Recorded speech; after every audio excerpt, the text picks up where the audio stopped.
আসসালামু আলাইকুম প্রিয় শিক্ষার্থীবৃন্দ, কেমন আছো? ইনশাআল্লাহ সবাই ভালো আছো। আলহামদুলিল্লাহ আমিও ভালো আছি। তো আমরা গত ক্লাসে পর্ব নিয়ে আলোচনা শুরু করেছিলাম। 3টি পর্ব হয়েছিল। প্রথমটি হচ্ছিল পরিফেরা, এরপরে হচ্ছে নিটেরিয়া এবং এর পরেরটা ছিল প্লাটিহেলমিনথিস। তো আজকে পরবর্তী ফাইলামগুলো নিয়ে পর্বগুলো নিয়ে আমরা আলোচনা করব।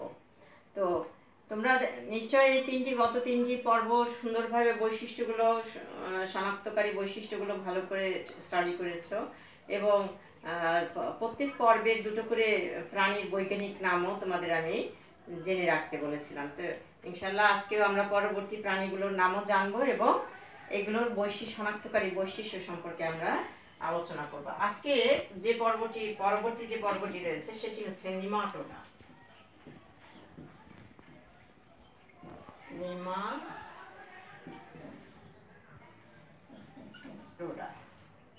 নিমাটোডা পর্বের প্রাণীগুলো এমন এক ধরনের প্রাণী যেগুলো বেশিরভাগই হচ্ছে অন্তঃপরজীবী। এরা কোনো মেরুদণ্ডী প্রাণীর দেহের অভ্যন্তরে বা উদরে অবস্থান করে। এগুলো সাধারণত তোমার গোল কৃমি বা চোখের কৃমি নামে পরিচিত। এরা শুধু যে উদরে থাকে তা নয়, এরা বিভিন্ন অঙ্গেই দেখা যায়, যেমন চোখেও কিন্তু এই পর্বের প্রাণীদের দেখা যায়। তো এই পর্বের প্রাণীদের বিশেষ বিশেষ বৈশিষ্ট্য হলো যে এদের দুই প্রান্ত সূচালো। এদের উপরে এবং নিচে উভয় প্রান্তই সূচালো, মাঝখানটা কিছুটা প্রশস্ত বা স্ফীত। এদের আর একটা বিশেষ বৈশিষ্ট্য হচ্ছে যে এদের কিউটিকল নির্মিত ইলাস্টিন জাতীয় প্রোটিন দ্বারা এদের দেহের ত্বক তৈরি হয় এবং এদের পৌষ্টিক নালী মুখ থেকে পাই পর্যন্ত সরল অর্থাৎ সোজা, কোথাও প্যাচ খাওয়ানো নেই। এদের পৌষ্টিক নালী মুখ থেকে পাই পর্যন্ত সোজা। আর এদের রক্ত সংবহন তন্ত্র বলো, শ্বসন তন্ত্র বলো, এই সমস্ত তন্ত্র অনুপস্থিত। যেহেতু এরা অন্তঃপরজীবী হিসাবে বাস করে, সুতরাং এদের রক্ত সংবহন তন্ত্র, শ্বসন তন্ত্র, এই সমস্ত তন্ত্রগুলো অনুপস্থিত থাকে। এই পর্বের উল্লেখযোগ্য প্রাণীগুলো হচ্ছে যে তোমার লোয়া, যেটা চোখের কৃমি। চোখের কৃমির বৈজ্ঞানিক নাম হচ্ছে লোয়া।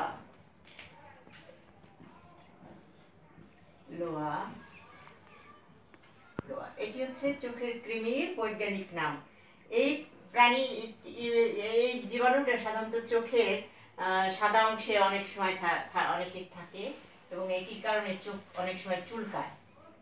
এটা একটা চোখের অত্যন্ত ক্ষতিকর একটি পরজীবী। চোখের জন্য এটি অত্যন্ত ক্ষতি করে থাকে। আর একটা হচ্ছে তোমার উদরে যেটি থাকে সেটি হচ্ছে অ্যাসকেরিস লুব্রিকয়েডস।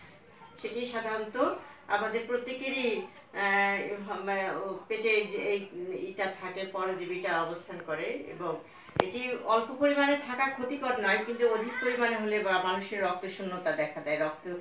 মানুষের রক্ত প্রায় এরা খেয়ে নেয় বা শুষে নেয় বলে মানুষের অনেকের রক্ত শূন্যতা হয়। শিশুদের এটা দ্বারা আক্রান্ত হলে শিশুদের পেটটা ফুলে ওঠে, অনেক শরীরের তুলনায় শরীর শুকিয়ে যায়, পেট মোটা স্ফীত হয়ে পড়ে। এটা হচ্ছে এই পর্বের উল্লেখযোগ্য বৈশিষ্ট্য। তো এই পর্বের বৈশিষ্ট্যগুলো কি বললাম? এই পর্বের প্রাণীগুলোর দুই প্রান্তই সূচালো। এদের ইলাস্টিন নির্মিত ত্বক সাধারণত ইলাস্টিন জাতীয় প্রোটিন দ্বারা তৈরি। আর এদের পৌষ্টিক নালী মুখ থেকে পাই পর্যন্ত সোজা বা সরল। এই হচ্ছে এদের বিশেষ বিশেষ বৈশিষ্ট্য। এরপরের পর্বটা হচ্ছে তোমার মোলাস্কা। মোলাস্কা পর্বের প্রাণীদের সাধারণত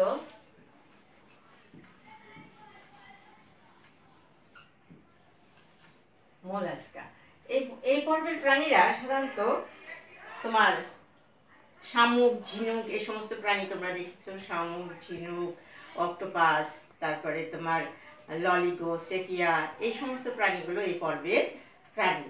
এই পর্বের প্রাণীর বিশেষ বৈশিষ্ট্য হচ্ছে যে এদের দেহে পাতলা ম্যান্টেল নামক এক ধরনের পাতলা আবরণ থাকে।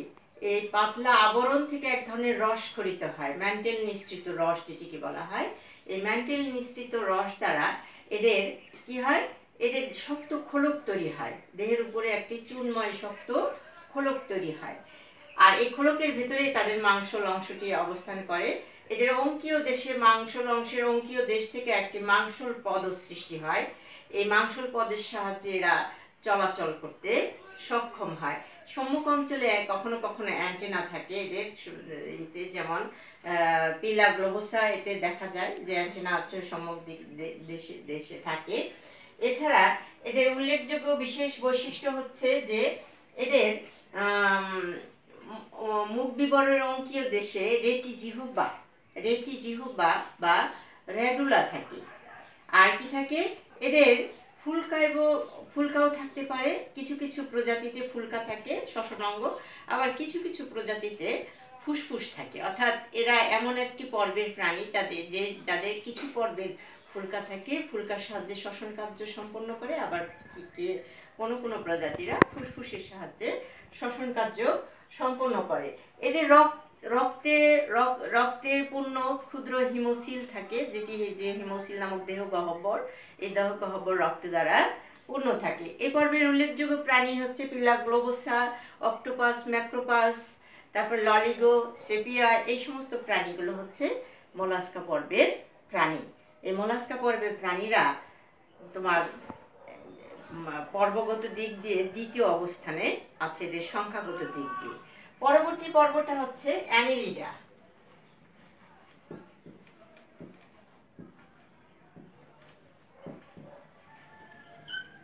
অ্যানেলিডা পর্বের প্রাণীরা সাধারণত দেখা যায় যে অ্যানেলিডা পর্বের প্রাণীদের তোমার এদের প্রকৃত খণ্ডায়ন থাকে, দেহের মধ্যে প্রকৃত খণ্ডায়ন থাকে, এবং প্রত্যেক খণ্ডে বৈচিত্র্যময় একটি বিশেষ বৈশিষ্ট্য যে প্রত্যেকটি খণ্ডে নেফ্রিডিয়াম নামক এক ধরনের রেচনাঙ্গ উপস্থিতি লক্ষ্য করা যায়। প্রতিটি খণ্ডে এদের নেফ্রিডিয়াম নামক রেচনাঙ্গ থাকে। এই রেচনাঙ্গ সাধারণত দেহের প্রথম থেকে শেষ খণ্ড পর্যন্ত এদের এই নেফ্রিডিয়াগুলো দেখা যায়। আর এদের সাধারণত দেখা যায় যে এদের সিটি বা প্যারাপোডিয়া নামক এক ধরনের চলনাঙ্গ থাকে, যে চলনাঙ্গের মাধ্যমে এরা কি হয়, চলাচল করতে পারে। তোমরা নিশ্চয়ই দেখেছো যে কেঁচো, তারপরে জোক, হ্যাঁ, তারপরে এক ধরনের ছোট ছোট কালো আছে যেগুলোকে কেন্ন বলা হয়, কানের মধ্যে প্রবেশ করে কালো কালো, ওগুলোর চলনগুলো কিন্তু চলনাঙ্গের দুই পাশে কিন্তু সূক্ষ্ম সূক্ষ্ম চলনাঙ্গ থাকে, এগুলোকে সিটি বা প্যারাপোডিয়া বলা হয়। কেঁচো, জোক, তারপরে তোমার এই ধরনের নেরিস, এই প্রজাতির প্রাণীগুলো সাধারণত অ্যানেলিডা পর্বের প্রাণী। এই অ্যানেলিডা পর্বের প্রাণীদের আরেকটি বিশেষ বৈশিষ্ট্য হচ্ছে যে বেশিরভাগ প্রাণী লম্বা এবং এদের দেহ গোলাকৃতির হয়ে থাকে, আর এদের প্রকৃত খণ্ডায়নটা দেখা যায়। আর এদের আরেকটি উল্লেখযোগ্য বৈশিষ্ট্য হচ্ছে যে এরা যখন শিশু অবস্থায় থাকে, অর্থাৎ এরা যখন প্রাথমিক অবস্থায় থাকে, তখন এদের লার্ভা দশা অতিক্রম করে। এই লার্ভা দশাটির নাম হচ্ছে ট্রোকোফোর লার্ভা। তাহলে শিশুকালে এরা ট্রোকোফোর লার্ভা দশা অতিবাহিত করার পরবর্তী পর্যায়ে এরা পূর্ণাঙ্গ প্রাণীতে পরিণত হয়। তাহলে অ্যানেলিডা পর্বের প্রাণীদের কি বৈশিষ্ট্য বললাম, যে এদের প্রকৃত খণ্ডায়ন দেখা যায়, দেহে প্রকৃত খণ্ডায়ন থাকে, এবং এদের দেহের প্রতি খণ্ডে নেফ্রিডিয়া নামক এক ধরনের রেচনাঙ্গ থাকে। নেফ্রিডিয়া গুলো সাধারণত রেচনাঙ্গ বা ফ্লেম সেল হিসাবে কাজ করে।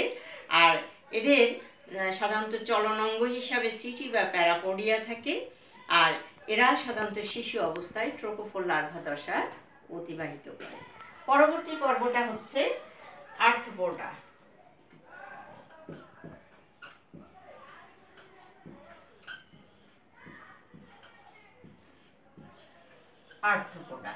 আর্থ্রোপোডা পর্বের প্রাণীরা আর্থ্রোপোডা এমন একটি পর্ব যে পর্বের প্রাণী পৃথিবীর জলে, স্থলে, সমুদ্রে সর্বত্র এদের অবাধ বিচরণ লক্ষ্য করা যায়।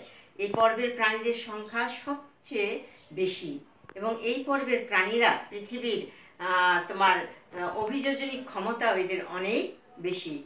আমি ইনশাল্লাহ সামনে ক্লাসে আর্থ্রোপোডা পর্ব নিয়ে বিশদভাবে আলোচনা করব। তো আর্থ্রোপোডা পর্বের অল্প কিছু বৈশিষ্ট্য তোমাদের বলছি, যেটি হচ্ছে যে এই পর্বের প্রাণীরা কি হয়, এই পর্বের প্রাণীদের সাধারণত দেখা যায় যে দেহের সম্মুখ অঞ্চলে একজোড়া অ্যান্টেনা এবং পুঞ্জাক্ষী থাকে। পুঞ্জাক্ষীটা কি, অসংখ্য সরলাক্ষীর সমন্বয়ে যে অক্ষী তৈরি হয় সেটাকে বলা হয় পুঞ্জাক্ষী। আর এই পুঞ্জাক্ষীর গঠন ও কাজের এককটির নাম হচ্ছে ওমাটিডিয়াম। তো আমি এই পর্বটা নিয়ে একটু বিস্তারিতভাবে আলোচনা করতে চাই, যেহেতু এটি সময় সাপেক্ষ। তো সামনে ইনশাল্লাহ এই পর্বটি নিয়ে আমরা বিস্তারিত আলোচনা করব, যেহেতু এই পর্বটি একটি পৃথিবীর সর্ববৃহৎ পর্ব এবং এই পর্বে প্রাণীর সংখ্যা এত বেশি যে এই পর্বের প্রাণীদের অভিযোজনিক ক্ষমতার কারণে এই পর্বের প্রাণীরা সর্বত্র অবাধ বিচরণ করতে সক্ষম। তো আজকে ইনশাল্লাহ এই পর্যন্তই থাক। আগামীকাল আগামী ক্লাসে আমরা পরবর্তী পর্বগুলো নিয়ে আলোচনা করব। আল্লাহ হাফেজ।